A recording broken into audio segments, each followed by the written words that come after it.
Hello, my name is Eric Grazer, and I'm in Boston in the middle of Snowmageddon 2015, also known as Blizzard Juno. For those that have been watching the news and kind of following the media a little bit too closely, you probably think the world is ending. I'm here to assure you that it's not. We're fine. There's snow outside. We live in New England. We've seen snow before. We'll get through this once again. However, I also want to do just a short video to explain to people that are not from a cold climate what it's like to go through one of these storms. I'm from Portland, Oregon originally, and a misconception of Portland is that because Oregon's a northern state, Portland snows a lot and is cold all the time and has very extreme weather. But it doesn't at all. That's a complete misconception. Portland is in the Willamette Valley. It's a place that has a very, very mild climate. And literally throughout the winter time, oftentimes it's between 40 to 50 degrees. People complain about the rain, but it doesn't really rain that hard. It's just overcast and a little bit drizzly. But I moved to Boston about 6 or 7 years ago. And at the time that I moved, I thought that I knew so much about cold weather. And I thought that I did because I grew up going to Mount Hood, skiing at 7,000 feet elevation on a mountain, and also going out to Bend on Mount Bachelor. And so I thought I'd spent my time in a winter situation, and I kind of knew what to expect and what I was doing. But when I moved out here, I remember that my aunt told me I'd have to get a shovel, and I knew about plows, but I'm not sure I kind of put a shovel together with a winter situation and really realized exactly how a shovel would be utilized. I think I probably just thought that people walked over snow on sidewalks and drove over the snow on their driveway. They put on snow tires or chains or whatever and just kind of drove over with four-wheel drive and stuff like that. And so obviously when I got here, I had an interesting first winter. I learned a lot about snow, just how much it could snow in a city, and also how that snow was removed. But to kind of take you through the experience of a big storm like this, it's interesting because a week out, you have no idea about the storm. So if you had asked me last week what was going to happen, I'd say, well, there's no chance of a blizzard next week, or it's very unlikely that would happen. I wasn't expecting that it would. And so then, a couple of days or so before the storm, you start hearing reports. And everybody wants to predict the next mega storm. So of course they get all excited as they see the pattern evolving and say this one could be historic.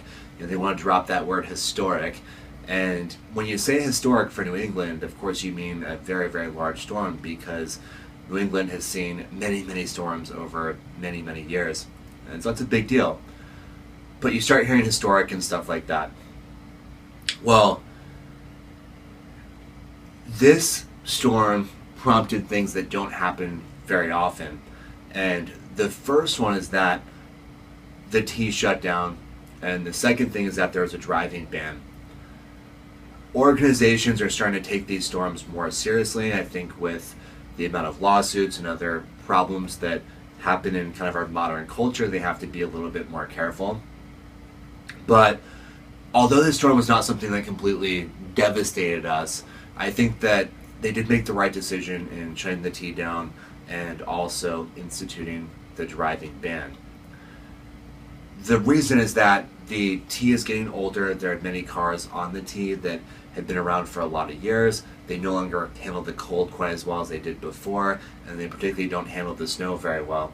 So what that means is that had the T still been running, people would have tried to take it to work, but would have run into 2 to 3 hour delays. And so if you spend 2 to 3 hours trying to commute in and then 2 to 3 hours commuting back out, that's your entire day. Also, it's very difficult to, of course, clear roads when there's a lot of traffic on the roads.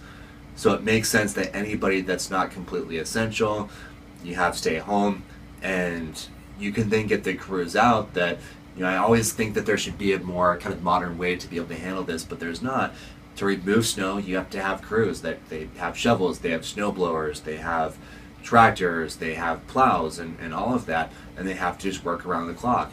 And the better job they do, the easier, their job is with cleared roads and no traffic and stuff like that, the better they can keep up with it and ultimately put us in a good position once the storm is over.